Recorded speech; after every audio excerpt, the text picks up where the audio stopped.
Garden Gurus Live is brought to you by Garden Express and Troforte. Garden Express are Australia's leading mail ordering service, offering a wide range of quality gardening products.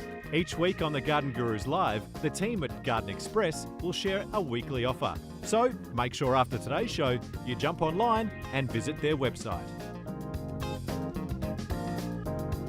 Troforte is the leading supplier of controlled release fertilisers and micronutrients, and it's committed to delivering environmentally friendly solutions for your garden. Each week we'll be giving away a Troforte prize pack valued at $250. Simply follow, like and comment the weekly code word on Troforte's Facebook page.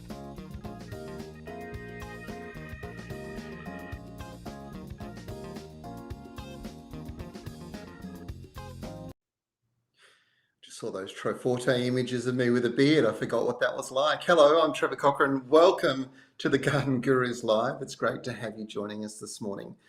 We've got a great show for you today. It's packed full of great gardening advice, and that's what this is all about.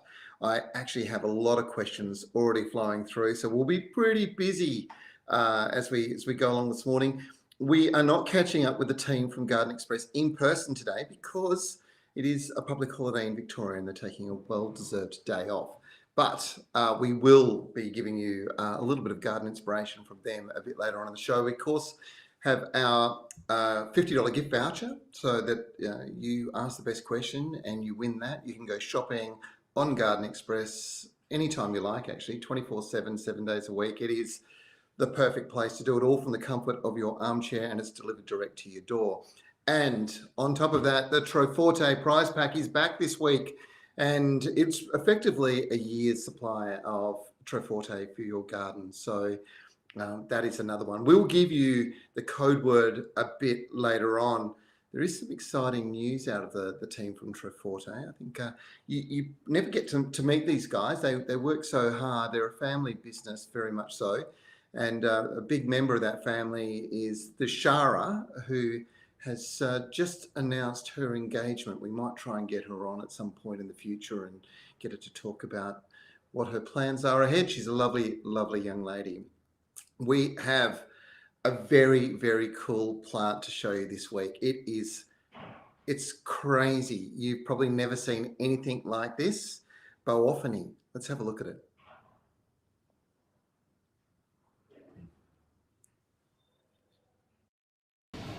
How special is this plant? It looks like it's from another world.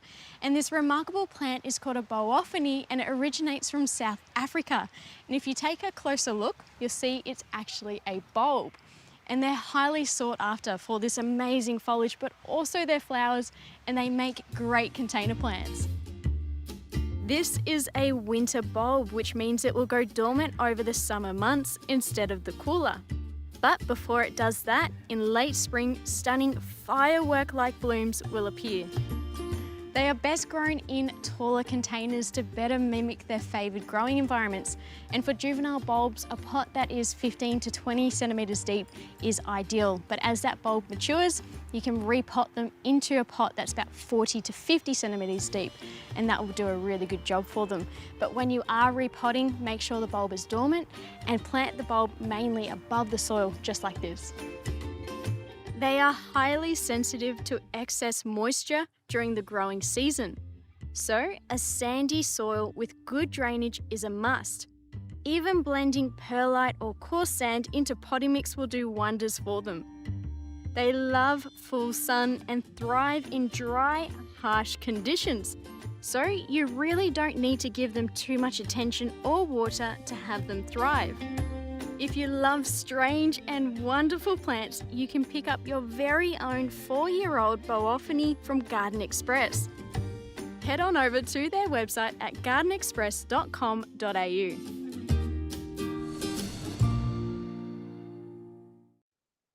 Wow, that is a crazy beautiful plant.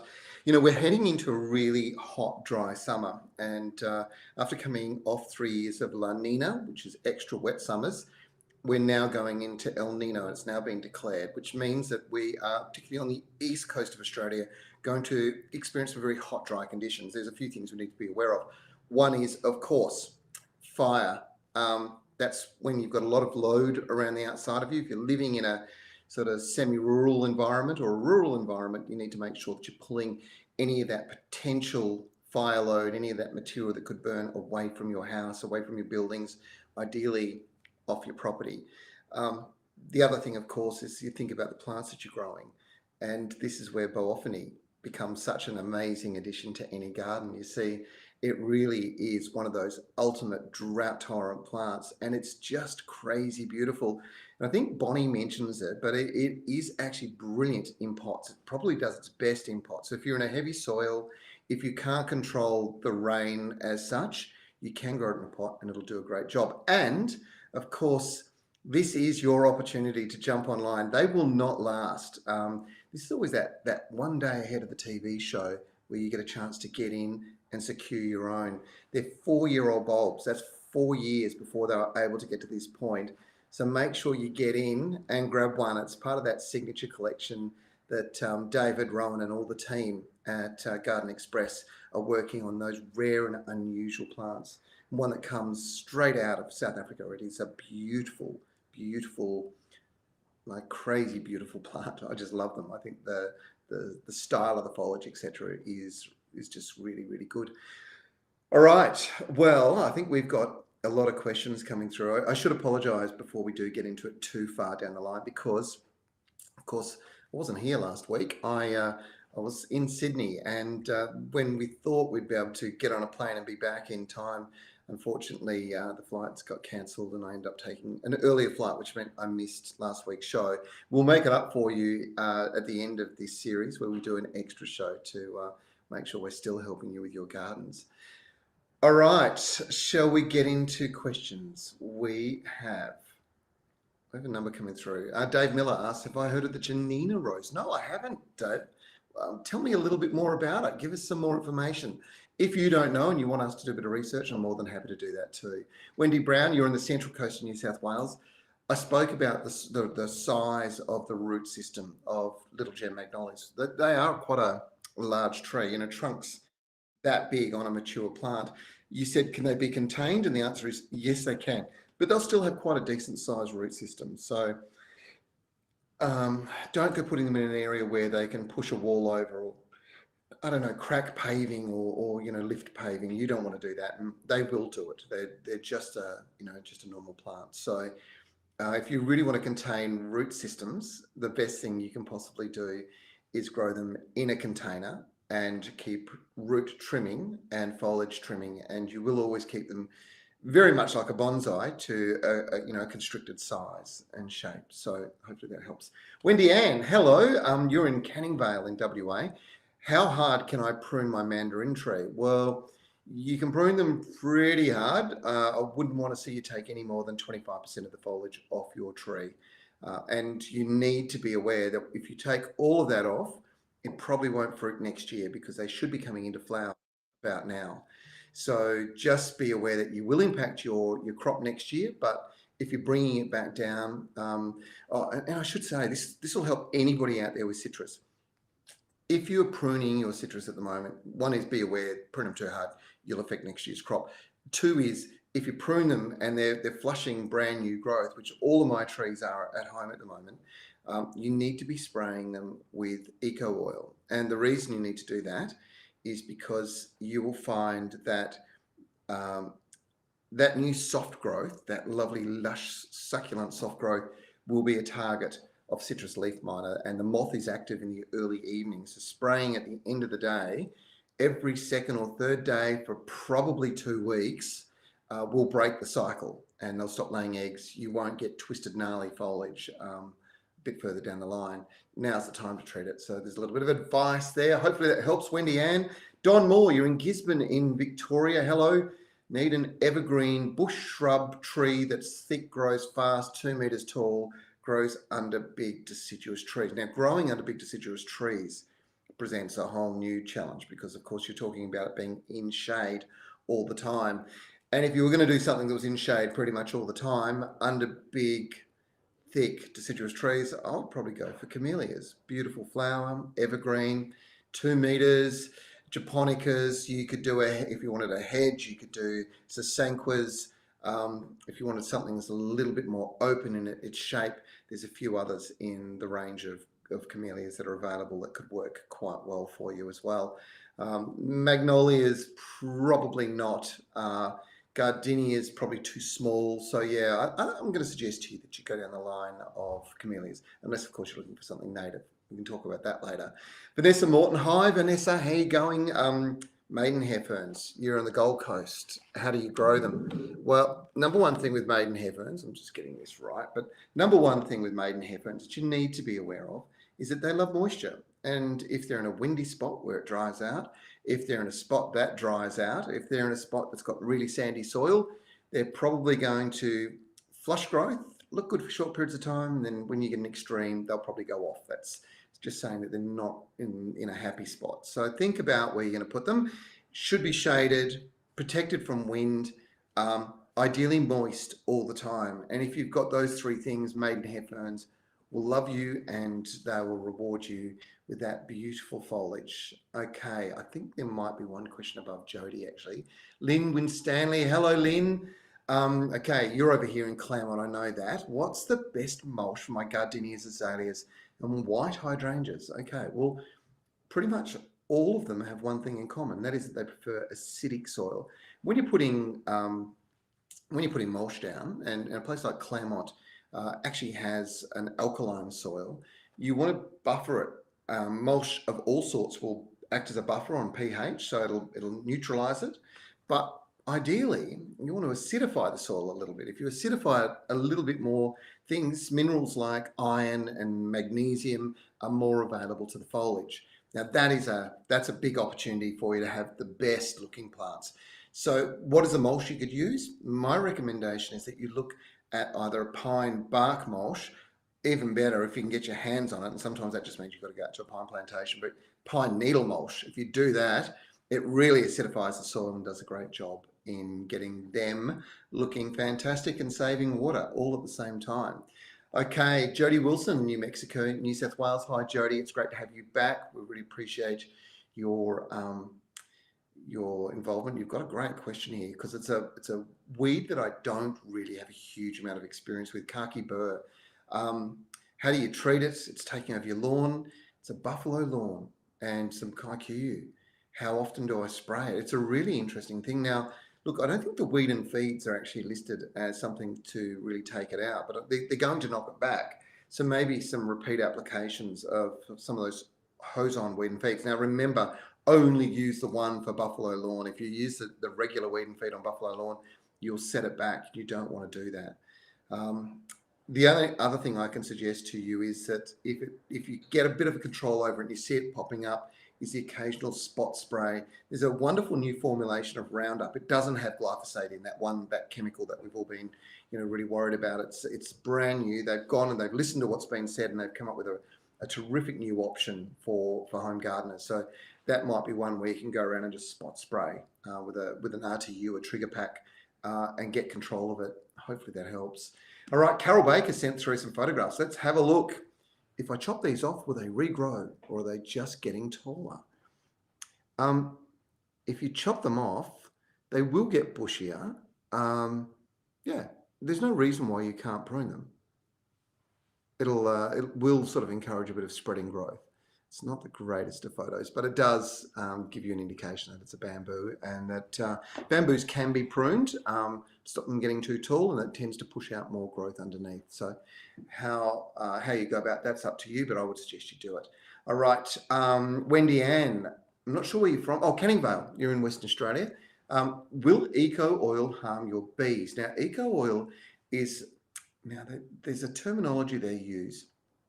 It is beneficial friendly, I think. Now, anything that kills something could be harmful to other animals, and I don't think unless you're spraying it directly on top of the bees that eco oil would do any harm at all. And to be quite honest, bees, when you look at them under the microscope, they've got all their legs have these fur all over them, and they won't like the oil. So if they happen to land on a plant that's been sprayed, they'll immediately move on, and it's highly unlikely that they'll have any problems. There is an oil, because eco oil is made up of a plant-based oil, so it's a botanical, and there are some fragrances or scents in that oil that actually attracts beneficial insects to your garden. So it's a really good treatment for a lot of pests. So you might want to think about that.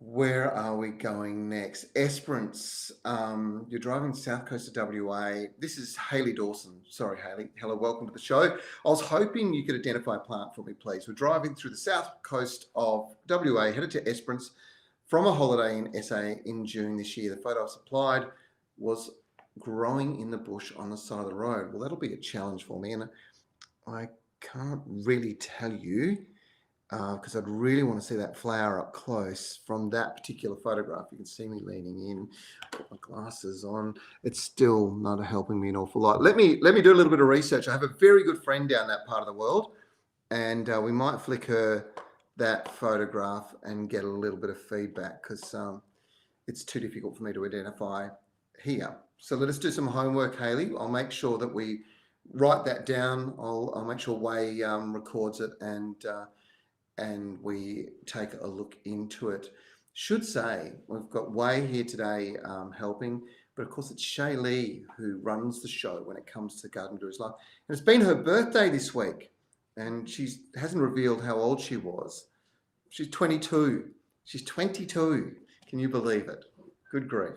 Happy birthday, Shay Lee. I got her some flowers from the garden this morning, and I'll talk about them a bit later on, but everything is happening in my garden now. It is looking magnificent. The roses are just starting to pop, and that is my plant of the week. So I'll talk about them a bit later on. We do have a number of people coming through from all over the country, but especially from WA. Keng Liao is in Waterford. Keng, you follow us all the time. This week, you have asked me the question. You would like to know if I need to apply soil wetter after weed and feed on your lawn, and the answer is do not do that. Try never to mix chemicals of any sort regardless.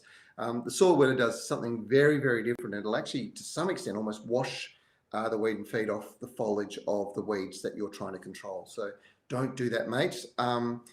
If you're going to do, a soil wetter, I would leave it for a good week. Now, in WA, we've had quite mild conditions. Nothing like New South Wales last week, 3 days in a row, 35. It was hot and dry, and then it rained on Friday. I couldn't believe it. It was crazy. We are in a drying environment now, so the soil moisture level is drying out. And the impact on plants is that you'll start to see them manage the amount of foliage they have. And it's a really remarkable thing, particularly with Australian native plants, particularly eucalypts. So during the winter, they produce lots of foliage. That foliage is, photosynthesizing, storing energy, the plant's thriving. But as soon as the soil moisture dries out, they have this innate sense of, okay, I don't have as much moisture in the soil to support all that foliage. And you'll start seeing them drop layers and layers of foliage. And it can be really quite thick. The West Australian red gum or eucalyptus, I've got to think about it. It'll come to me. Sorry, I've got a blank. It's one that's very common. It drops its foliage in large volumes in November and December because that's when the soil moisture's got to a critical level. But even plants like fruiting plants, a friend of mine was just talking about her cherries, and cherries will, if the soil moisture changes too much, and even though the fruit's set, they'll drop a whole heap of the fruit. Same thing goes for avocados, which are all in flower in my garden at the moment, and they'll be setting little tiny fruit. But in about a month's time, if the soil's dried out too much, there'll suddenly be this huge drop of fruit. And if you're wondering why trees drop fruit, it's normally because they're recalibrating how much moisture is going to be in the soil to support that fruit production. And when it does go wrong, and lemons are a good example, you sometimes end up with this stress disease, if you like, that causes the inside of the fruit to be dry. So I think there'll be some people out there that'll go, that's what it is. Okay, Corinne Hunter, I'm not sure where you're from, but you did send us some photographs. Recently bought some bare root trees from a local garden centre. I'd like some advice on a couple of things. We noticed a ball of sap coming from the apricot tree not long after we planted it. Is this something we should be concerned about? We also have a few holes starting in the leaves of the apricot, peach and nectarine, but we can't find what could be causing it. What pest is this, please? There's a bunch of them. What can you do to control it? That's not going to burn the leaves. You've noticed midges in the soil too. So the midges are not a problem. I wouldn't worry about that. It's probably just black fly, which is very, very common. The shot hole on the apricots on your summer fruit is a problem, and the sap could be another problem. The sap could be just damage from the tree going in. If it's not long after you planted it, if there's a bit of damage there, they can sort of bleed, and that's not an uncommon thing. What I would do, however, is I would get a little bit of copper oxychloride or coside, and make up a little copper paste, and I would take off where that sap is, and I would paint I would coat over where the damage is, just in case it's a fungal infection or a disease, actually, it can cause that sort of bleeding on apricots. The shot hole, totally different thing. Again, it's not a fungus, it's an insect, and I'd be spraying them with Maverick and give them one shot over the top, and you'll break the cycle straight away. Hopefully that helps you get those trees. I should say to you, when you get fruit on them in their first year, just pick the fruit straight away. You want the roots to develop, and then you want all the growth to come. And the following year, you may think about accepting the crop if the trees are big enough. If not, leave it for a little bit longer. And year 3, you'll end up with great crops. Pome Lulita, I always struggle with your name, Pome, but I think I've got it right this time, hopefully. I currently spray aphids on the roses with soapy water. It works very well, but I'm not sure if it'll hurt my roses. The answer is that it will if you keep doing it long term. As a one-off, probably not so bad, but if you keep doing it, it's not ideal. Now, soapy water is a surfactant, and that surfactant is actually covering the aphids and causing them an irritation, and they either go away or they die. That's why you would use something like eco oil, which is a really good solution for aphids, and now's the time to be spraying it. There are some really good little rose sprays out there. That little multi-purpose rose spray from Yates will treat both aphids and insects, and at the same time fungal infections. And I know in my roses they look magnificent, but when you look a little closer, you can see there's a bit of black spot in there at the moment because we're getting moisture at night, and that's going to cause that. And also, not very windy in my garden at the moment. When there's wind and good air movement, fungal diseases are controlled really well. But just at the moment, a little bit of a spray with one of those sprays, like Yates Rose Spray, would be a really smart thing because it'll control aphids, and at the same time, it will control some of those others as well, the fungal problems. Okay, Barb Patillo, you are in Redcliffs in Victoria.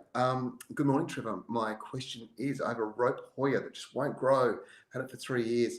Funny thing about rope Hoya, and I'm not sure whether you've got it in the ground or in a pot, but if it's in a pot, you'll find it'll take off within year 1 or 2. They do grow really well in the environment. In the ground, they can take a lot longer. It's because they actually like their roots being contained a little bit. So I've got friends who've planted them in a 500ml tub deep into the ground, let the plant sort of slowly establish. As soon as it hits the side of the tub, bang, it takes off and grows up. And it's just the nature of that particular plant. Hopefully that helps. All right, let's go to our next one, which I think is a little bit further up and I can't see it at the moment. Oh, no, it's Robin. Okay. Robin Verhoeven, you're in Brisbane. Hello, Robin. I'm just wondering how you get rid of any mounds all over the yard. They're not here yet, but I have ant nest plagues every year. Okay, so those little mounds are ants in action. Best thing you can do, Robin, is actually apply a wetting agent. Now, if moisture is getting into the soil, the ants won't stay in the soil. They'll move to another location because it's very uncomfortable for them. They are worried about literally drowning. So hopefully that helps. Okay, Denise Foti, not sure where you're from, Denise. I'm wondering if you could please help us with our agapanthus. They've been throwing for years, but lately are not looking too good. Crinkly leaves and not very bushy anymore. There also seems to be a white powder on them. Not all of them. We're wondering if it's the mulch on them. We've never used mulch on them. They were fine. It's lupin mulch. Actually, it's not the mulch at all with those agapanthus, Denise. This is a problem that's quite common. I've seen it in my own garden, and it's an insect. It's called mealybug. You don't see it. It's a white. You'll see the white powder residue that you're seeing down in the sort of the fork of the leaves. That is actually that is that pest. And it's probably down in the root system causing more problems than anything, but it will cause new foliage to crinkle as it feeds on the soft succulent sap as it starts to come out. What you need is a systemic insecticide, really important. There are a number of them that are available. I'm not going to recommend a particular brand. I will recommend you go into your local garden centre and say, I need a systemic insecticide. The way this works is the insecticide is absorbed through the foliage, it's in the sap and it's flowing through the sap, and wherever they bite in through the leaf and suck on the sap, it'll kill off the insect. So that is the best way to go. And there are a few options out there, which is why I'm suggesting talk to your local garden centre. They'll recommend what works best in your local area. Wendy Ann, again, I'm not sure where you are, but you've sent us a photograph and we are changing photographs over to have a look at this one. Need to prune my mandarin tree. How hard can I go? It's way too tall for picking the fruit. Wow, it really is on the way. Now, I would quite comfortably take the top out of that, maybe 25, even 50% of that tree to bring it back down and encourage it to bush out, to grow wide. That's the whole purpose with fruit trees, of shaping them. And it's a bowl kind of shape. And you really need to do it now before we get into weather that's too hot. This is why I do ask you about where you are when you send through your photos, because if you're in Brisbane or you're in Sydney or the north coast of Sydney at the moment, north coast of New South Wales, I should say, at the moment, temperatures have been really quite hot and it's probably not the time to prune too hard. So you can actually get sunburn inside the tree if you're not careful. So depending on where you are is when you should prune. As far as pruning, don't be scared to take probably up to 50% if you want to encourage it to grow flat, which will make picking the fruit so much easier next year. It will affect your crop this next season, but the year after, it should be fine. And one thing about pruning, just so you're aware, you do the one hard prune to get it into shape. And then the second prune should occur not long after the new growth emerges. So what you're wanting to do is literally just pinch off all the new growth to encourage it to grow wide, not grow up. Otherwise you'll end up with water shoots that'll shoot up like that and you end up back in the same boat you were in 4 or 5 years down the line. We don't want that. That's certainly not the goal ultimately. All right, finger limes, we have them. They are a great thing to grow, but they are not easy. They do so much better, for me anyway, in pots, or if you're patient, 4 to 5 years down the line, get a good root system in the ground and they'll grow incredibly well. Vicky Clark has asked what is the best variety of finger limes to grow in the Swan Valley here in WA. And the answer is they all will grow quite well, but you do have to be careful with how you're going about it. All right, let's keep rolling along. There's lots of questions. You're coming in from all over the country, which is sensational. A lot of people in WA today, which is great because it's a beautiful day. We had a little bit of rainfall overnight, which is going to be great for the weekend. And we've got a couple of days, at least 3 days actually, of rain forecast, with Monday being the wettest. So this is a terrific time of the year to get out and get in the garden, which is really, really good for you as well. Alan Sinclair, not sure where you're from, mate. How do I permanently get rid of onion grass? Tried Roundup, but it keeps coming back, and it will do. What you've got to do is you've got to smother it out, mate. It's one of those things where a really thick layer of mulch will just do the world of good to the health of your soil. At the same time, the onion grass can't grow through it. So the best way to do it is sometimes to lay down some sheets of wet paper, then put the mulch on top and you smother it out. And that's the best way to permanently get rid of it.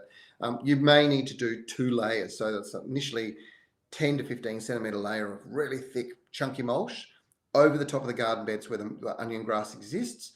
Let that slowly break down. You will see some re-emergence and then another layer straight after that, and you'll pretty much take them out.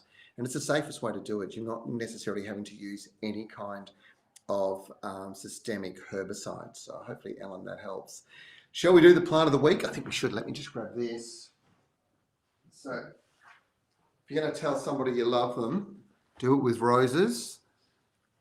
If you want to make somebody's birthday extra special, do it with roses. They are looking magnificent, but they do have a few little challenges. And, one of them, you'll see them occasionally here on my roses, is there'll be the odd aphid. Now, if you've got the odd aphid, it's not a problem. It's fine. Let them exist on the roses. And the reason I say that is because you have a lot of predatory insects like ladybugs that will come in and they will eat them, and they're a source of food. If you don't have aphids, you won't have ladybugs. So let the natural predatory insects, take control of them. But if they're in plague proportion, I've got one little example where one shoot seems to have a number of them. You can't really see it. It's a little too difficult to show. But in that particular instance, it might be worthwhile pulling out the rose spray. And I did mention before about rose sprays. That Yates rose spray's got a fungicide in it and an insecticide. And if you just want to keep these things going, then that's the thing to do.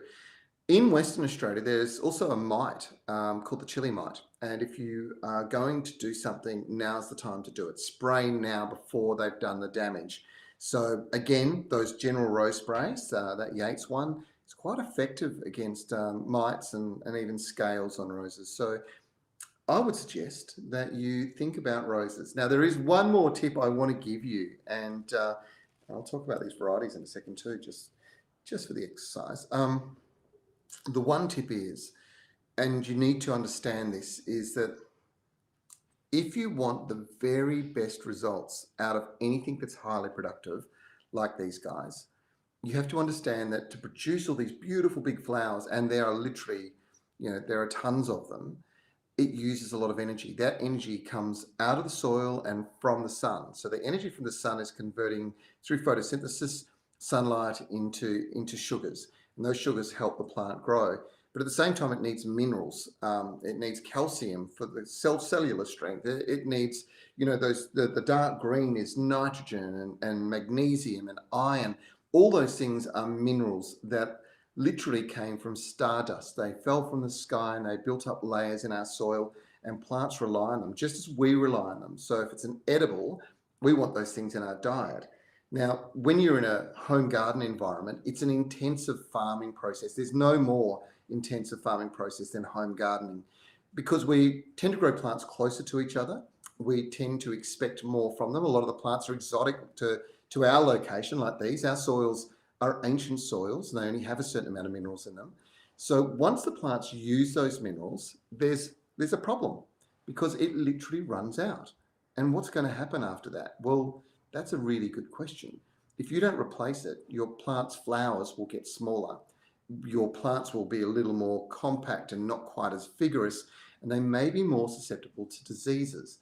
So feeding your plants, feeding your roses right now, as they're flowering, as they're expending all this energy, as they're taking it out of the ground, is vitally important to their long-term health and to the next flush of flowers. Remembering that every time you pick them, of course, you're taking foliage, you're taking goodness that was in the plant away. By picking them, you're stimulating new growth. By feeding them at the same time you're picking them, you're actually supporting that growth. It kind of makes sense. It's logical. I know you understand what I'm saying, but too often we don't think about the consequences, and we pick the flowers and then don't feed the plant. Feed the plant.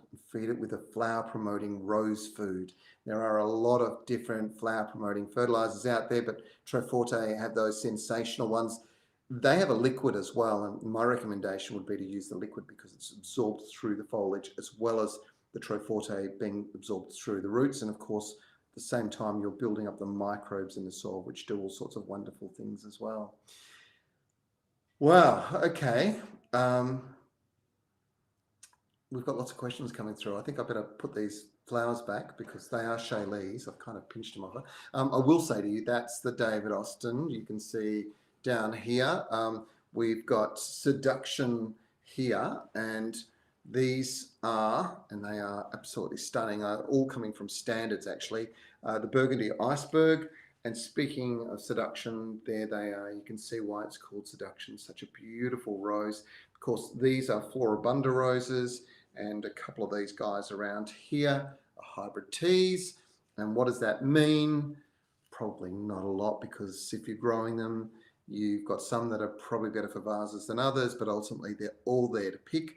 Bring them inside, and the bit that I haven't told you about, apart from the beautiful color, is the fragrance. They smell amazing. So now's the time to be really getting the best results with your roses. If you do not see a lot of buds, if you're not seeing a lot of joy from your roses, ask us some questions. I'll put this away just so that I can continue answering your questions as they fly through. Now you can see there's a lot of questions here. YouTube, we forget about YouTube, and PTG Bunny Ben is on YouTube in Wagga. Are you an advocate for no-till gardens, or do you think some tillage is beneficial?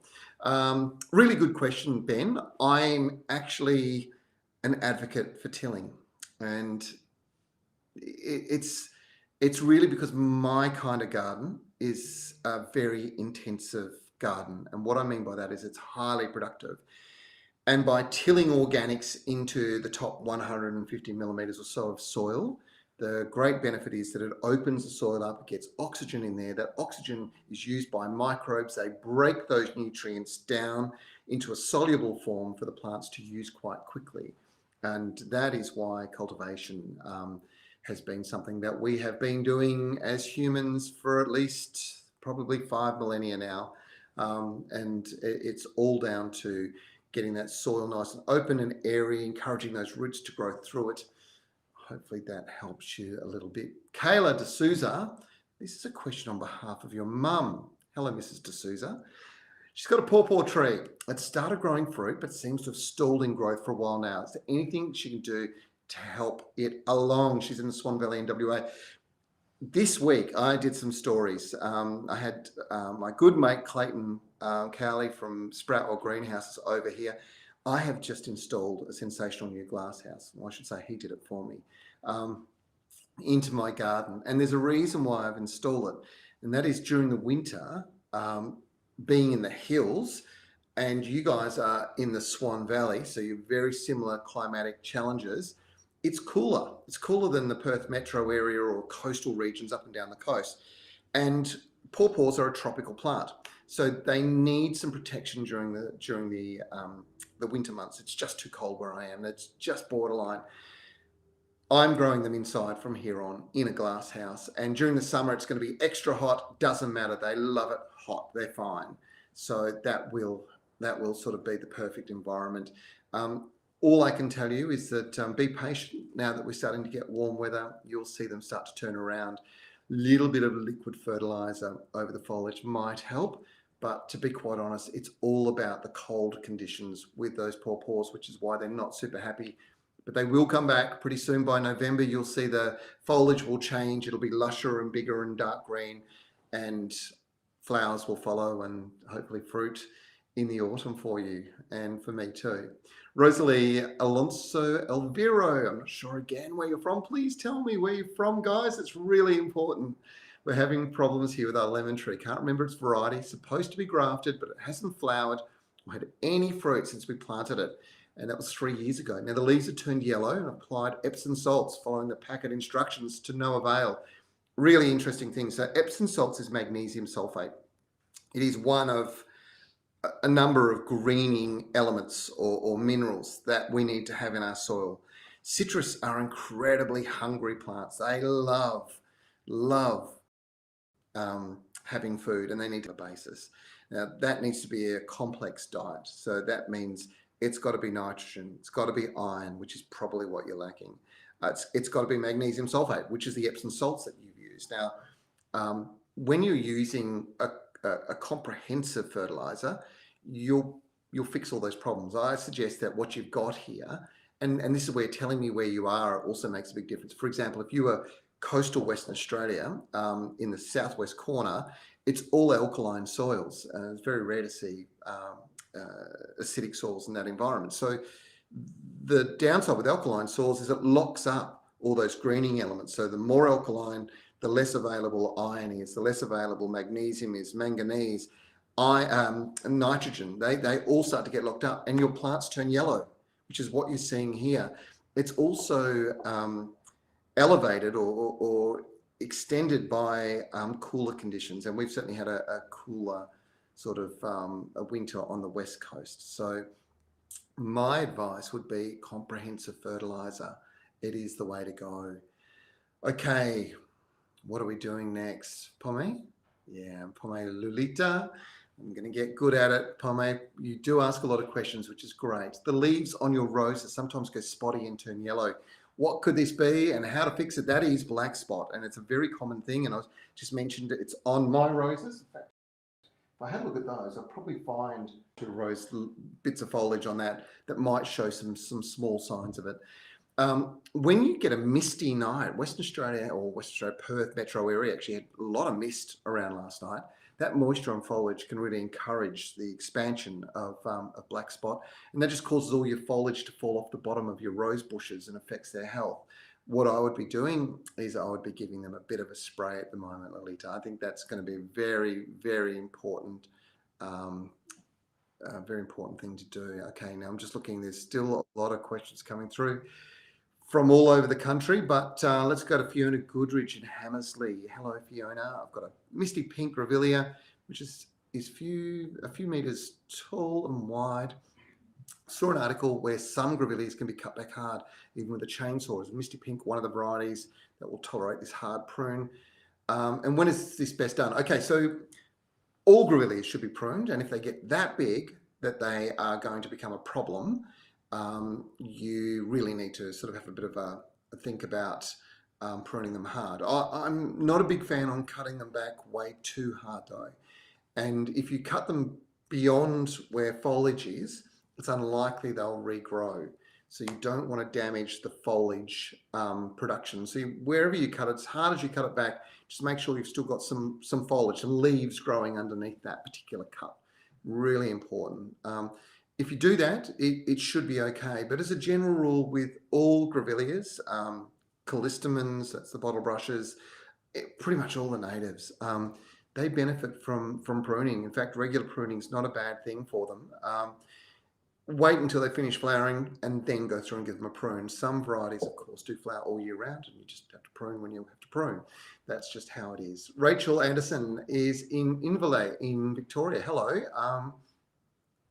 Let's have a bit of a look. What's the name of the David Austin rose? Oh, that particular one, that's Abraham Darby. I've got David Austin as well, and it's absolutely stunning. They really are gorgeous. One of the great things about David Austins, of course, is the fact that they're incredibly fragrant. It gets to about, I don't know, about 1.5 meters tall. So when it comes into flower, the flowers are sort of at face level. So I've got them down near a pathway as you walk onto our deck, and it goes around to where my mum's apartment is. So she walks past this all the time. And for the next month or so, she will be battling not to have some kind of reaction to the amount of fragrance that's going to be there. The fragrance is magnificent. They really are. It's just such a beautiful rose. I can't rave enough about David Austins. I should just qualify something about roses. So we talk about roses being grafted, and there are different types of rootstocks used. So in Victoria, they use different rootstocks to what's being used in South Australia. And in Western Australia, it's a completely different one altogether. That's an extremely vigorous one, and it tends to push the roses a lot bigger. So Abraham Darby in Western Australia is often sort of more around that sort of 2 meter mark if you are not pruning back those beautiful flower stems each time they flower and keeping it a little more compact. In the other states, the variety of rootstock, Manettii is one of them, they're a lot less vigorous, and that means that the roses are a little more compact, which is actually better in my mind because they're really at eye level. But it's your preference. I mean, in WA, the reason they'll grow on the rootstock that we use over here, Fortuniana, is because the soil is so much drier and sandier, and Fortuniana's vigor and rigorous vigor guarantees your rose success. And that's why rose growers choose different rose rootstocks.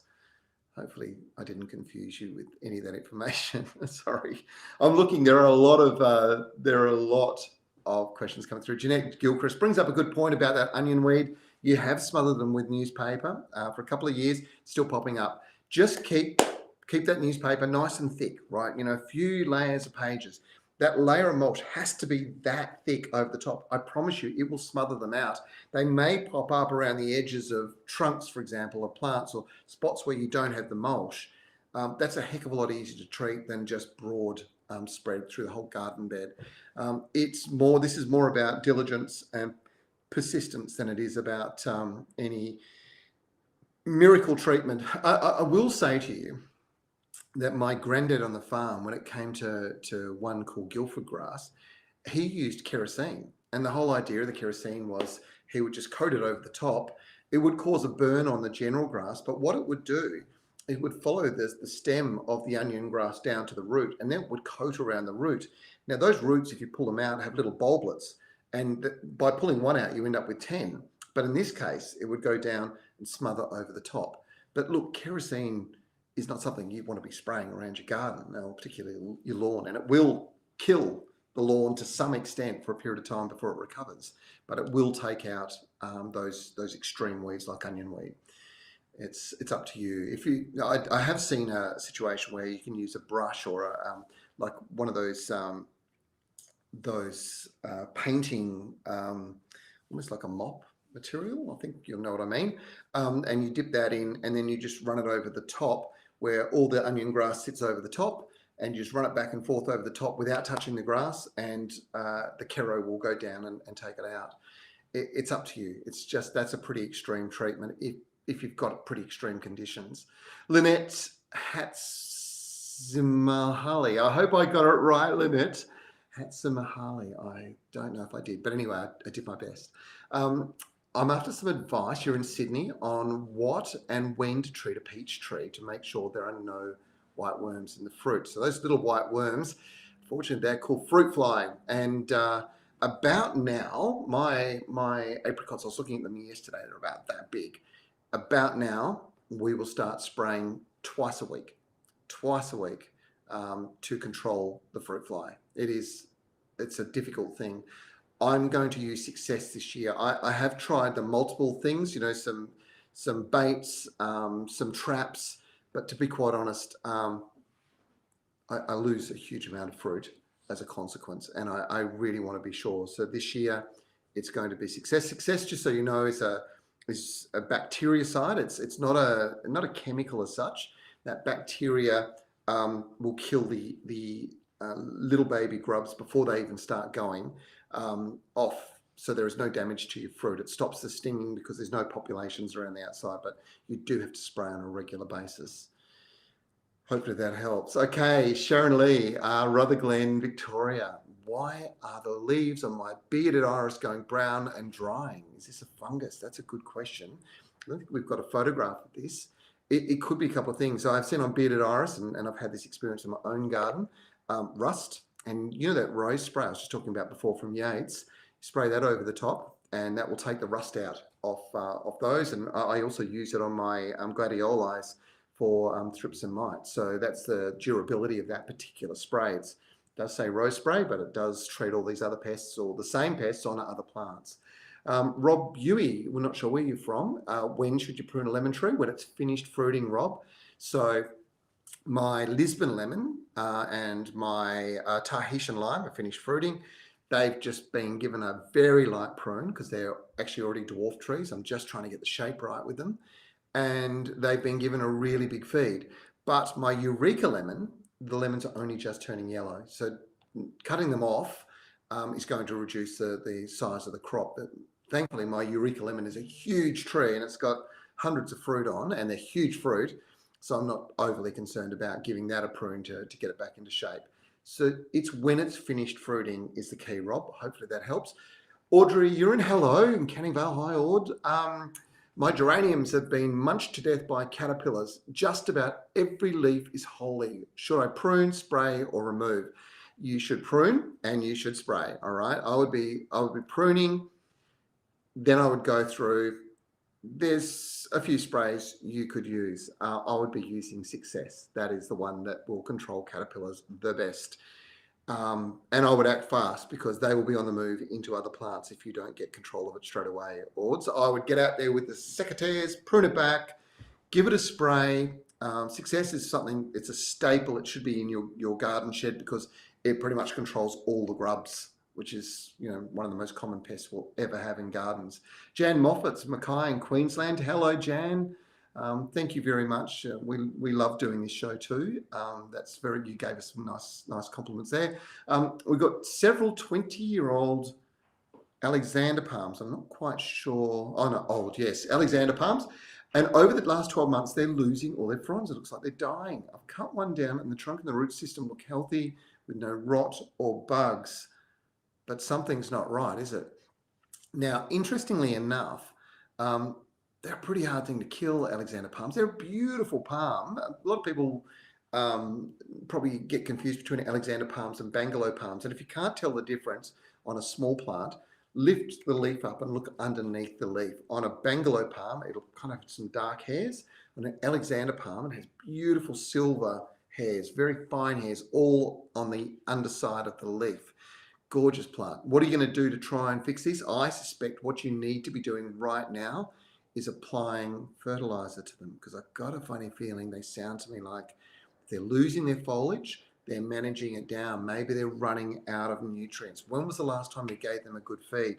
Now, if they're 20 years old, they're big plants, controlled release fertilizer is probably not really the way to go. You probably actually need to use an all-purpose general, fairly fast release fertilizer. And as we're going into the warmer weather, this is the time to do it. So apply it, water it into the ground really deeply, keep the water up to them for about 2 to 3 weeks, and then I think you'll see a lot of new growth start to emerge. That's my gut feel. Hopefully that helps. You can send us photos if you're not sure. Kim, you're in Perth. Hello. You've got a small backyard. Do I think metal raised garden beds for vegetable growing will dry out the soil too quickly? Would I recommend another product like timber? So I've got all of them. Thing with metal is that it does absorb the heat of the sun.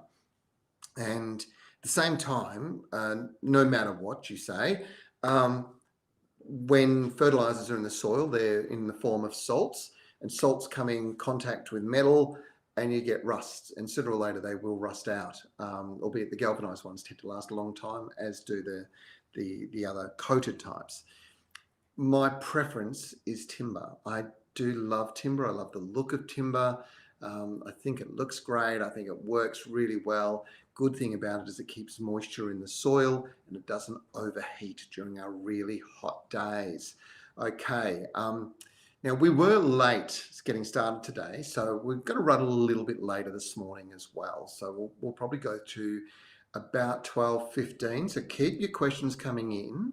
I would like to answer the next question, which is Samantha Sheffield. My plants are getting eaten by snails. What can I use? I have pets. I'm in Maida Vale. Maida Vale's in WA as well. Really getting a lot of WA questions today, which is fantastic. I'm only up the road from you, Samantha, and I've certainly seen my fair share of snails as well. There's a couple of things you can do. One is, it doesn't hurt those plants that are getting attacked to give them a spray with Yates copper. They have a liquid copper product. Snails are mollusks, and mollusks have no tolerance to copper, so it will knock their populations around. If you have pets, you want to think about getting one of those pet-friendly snail pellet products. They're out there and they do exist and they do a good job, but I would do both at the same time, and that way you'll wipe out the population in one foul swoop. Okay, hopefully that helps. Jeannie Napier. Hello, Jeannie. You sent us a photograph. I want to know, when is the right time to harvest my pineapple? Let's have a look at Jeannie's pineapple. Shaylee's looking for it madly. Here it comes. Oh, it's going well. You're actually starting to see it start to yellow. So as the pineapple does yellow, you can kind of pick them green and they'll ripen. They'll actually ripen in. But this is a really good result, Jenny. It's a lovely example of how they, of course, produce a brand new plant on the top. I think I would just let it, you just want to see it just yellow just a little bit more, just a fraction more color in it, maybe give it another 3 to 4 weeks, and then I'd harvest. It's ready to go. Well done. Great job. It looks great. Because remember, when you cut that top off, plant that, and you've got yourself a brand new plant. How good's that? Kimmy Flint is in Perth as well. Hello, you've sent us some photos, so let's have a look. Just found something very strange going on with my white rose. It's got red roses growing on it. I've had this rose bush for 12 years and I've never seen this before. And if you have a look where those flowers are, it's a giveaway. and you can see some long strappy stems as well. That is the rootstock. So when a rose is growing, a rootstock is used, and then the actual rose variety is grafted onto the top of that rootstock or budded onto the side of it. But one way or other, the plant that you want grows out of there. Every once in a while, that rootstock has got little buds in it, and one of those little buds will pop out and start growing. And when they grow, that particular rootstock has a totally different coloured flower. It's usually red. I reckon you've got the rootstock going there. So you need to go back to the plant, have a look. You'll see like a little nodule where the original plant was grafted on top and it's growing out and it goes up like that. But if you see any shoots below that nodule, pull them away with your hand. Don't cut them, pull them away with your hand. It'll blind the buds. They won't regrow back. And all the energy that's been going into that rootstock, instead of going into the rootstock plant, the sucker taking over, it'll all go back up into your white rose, and your white rose will start to thrive and grow quite vigorously again. Hopefully that helps. Jackie Chan, hello Jackie, you're in Piara Waters. Send us a few photos as well. Now, my potted grapevine is sporting these transparent mites I can't seem to get rid of. It's quite fragile, and I don't think I can sulfur spray it like commercial vines. Please help. They're eating most of the new leaves that sprout. That looks to me not like a mite, but more like a little aphid. And it's very common on new growth that you'll see that this time of the year. Jackie, grab yourself some of that rose spray that I was talking about before. It's really good for roses in a couple of ways. One is it helps keep the fungal diseases off your roses, and at the same time it's got an insecticide in it, so it'll clear that insect off. And it's a very convenient trigger pack. So if it's a fragile grape and it's in a pot or it's a small plant, easy to treat. How good's that? All right, Tracy you're in Adelaide in South Australia. Hello, Tracy. Looking for a fern that grows between 4 and 5 meters. Meters, that's big fern. Semi-shade, dappled sunlight. Do I have any suggestions? Tree ferns, best way to go. Now, if it's a limit to that height, you might want to think about the Dicksonia antarctica. It'll grow very well like that. If you want it to fill out quite quickly, and you are okay, it's probably going to take it 10 years to get to that height anyway. Cyathea australis or Cyathea cooperi or Cyathea brownii. Brownii is probably the most vigorous of all of them, but Cyathea cooperi, the rough tree ferns, they are pretty good, can't go wrong, to be quite honest. That Cyathea brownii is actually called the Norfolk Island tree fern. It's the biggest tree fern in the world. It actually can grow as tall as, and it is quite vigorous actually. So it's not the one to go for, but in this particular instance, but if you want to get your hands on it and you're going to the garden centre and you go through and you see their tree fern section, look out for brownii. It's a beautiful big tree fern, grows quite well in full sun. But yeah, I've seen them on Norfolk Island, I don't know, 20 metres tall, 60 feet. Pretty incredible. It's a spectacular fern. Okay, Susie Pizzuto. Hello, Susie. You're in Sydney, New South Wales. Let's have a bit of a look. Can you give me some advice on my magnolia trees? They're teddy bears, an automatic watering system, and the battery died 4 weeks ago. We've been watering them since. I may have saved them, but just wondering if I should cut the tops off that look dead. Absolutely, you should definitely do that. They look to me like they'd benefit from a nice clean shaping anyway. I've just kind of done that with mine at home. Now's a good time to do it too, because you'll take any of the damaged foliage off. You'll take that out, which is good. At the same time, it'll stimulate new growth and new foliage. And it's just before they start to produce flower buds. So the timing is perfect because they'll still produce flower buds. And ultimately that pruning will make them denser and bushier as well. So it's all good. You should be fine. Maybe a bit of a dose of sea salt just to help them recover from that root stress. It always does the world of good. Rachel Anderson's in Inverleigh in Victoria. Hello, Rachel. I answered one of your questions this morning already. My indoor plant, the peace lily, always has some brown or some yellow on the tips of some leaves. It is not enough water, or is it too much, or is it something else? So give it good water once a week. It's in a bright room without direct sun, producing new leaves, but looks a little wilted. Okay. I'm going to shock you because it's too much water. They're actually a lot better in a free draining potting mix. 1 water a week should be enough, but yeah, that's definitely too much water. So make sure it's not sitting in water. Maybe just reduce the amount out. Maybe when you water it, take it outside, let it sit through until the soil's pretty much dry, and then bring it back in. But make sure it's not sitting in water. They don't like that. And the classic sign is wilting, a little bit of browning or yellowing on the outside edges of the leaves. And that's exactly what you've described. Rick Thelian, hello. He's on YouTube watching us all the way from Sydney. G'day, mate. How are you? Thank you so much for joining us. Let's keep rolling along. Corinne Hunter. Hello, Corinne. You're in Wandy. Recently bought some bare-rooted trees from the local garden centre. Noticed a ball of... Oh, no, we've done this one. That's okay. We already did that for you. That will solve that problem for you too, by the way. So I think a little bit of copper and definitely an insecticide. Let's keep rolling on. Okay, unless you want to put us a few different questions coming through, that would be great. Okay, there's, look, somebody actually got a bit upset about me wearing this particular shirt. And I'm not going to talk about the yes vote or the no vote publicly here. That is completely up to us. What I think is really important is that we have a window of opportunity here in Australia. And that is, we've got an opportunity to talk about it, to debate it. Some people say that it divides us. I don't think so. I think when we're talking about something, we're at least recognising that we need to do something, and we're hopefully coming up with some good ideas to head into a positive direction into the future. All right. Well, look, I think we've probably just about had our dash for the day. I'm not here to upset anybody by wearing this, but you do know how I feel about it, and I will explain that separately on my own personal page. I hope that you have a lovely weekend ahead. We've got a great program for you coming up on Channel 9 on Saturday. It's going to run, I think, on 9 Live in New South Wales and Queensland still because of the NRLW. It is, it's the same time, so you can get your dose of the Garden Gurus, and it's a great show. There really is some terrific information being shared at the moment. The team is getting a little bit bigger at the moment. You see a few new faces, and there's some really different ways of thinking about gardening that are coming through. And really, that's what we're here to do, is just to make life really good. Now, we've got that $50 gift voucher that we would like to give away. I think we're going to go with a YouTuber for once. PTG Bunny Ben in Wagga. Do I advocate no till gardening, or do I think tillage is beneficial?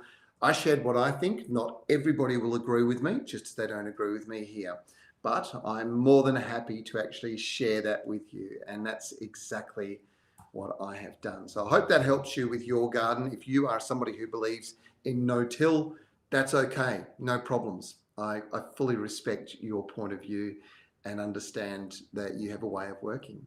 Now, Treforte, do you want to know what the code word is? Remembering what you've got to do to enter is you've got to go to the Treforte Facebook page, like it, share it with some friends, and type in this word, greenhouse. Greenhouse.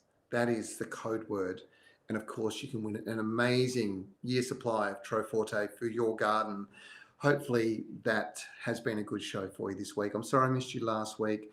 Sorry if I've offended anybody, because I've shared with you my thoughts on this thing, but I think it's a good thing for us all to talk about, regardless of what your point of view is. And I'll definitely listen to you if you think something different. That is something I promise you. This is I think a window of opportunity for us all to come together and talk about something very important.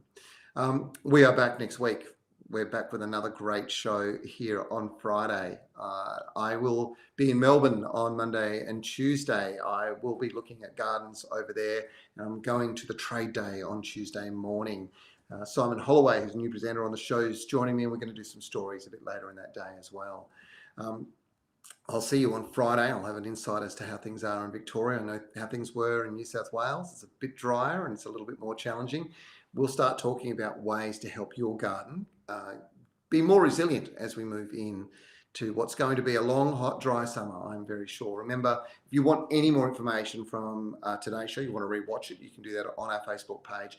If you want to research some things, our webpage, thegardengurus.tv, is absolutely fantastic. And if you want to watch some videos, maybe some past programs or some stories, best place to do that is our YouTube channel, thegardengurus.tv. I think I've covered everything. I don't think I've missed too many things. Big happy birthday, of course. It's been a big week for Shaylee. She's actually been on holidays, but she's coming especially for this. So thanks to Shaylee. Thanks to Wei for producing today. You've done a great job. I wish you all the very best. And Christine Rankin, I am not being divisive. I'm trying to be inclusive. I know you might think this is politics. It's not politics. This is about a better Australia, one way or the other, whatever the outcome is. I think it's a good thing for us to talk about. I'll see you later. Trevor Cochrane. See you then.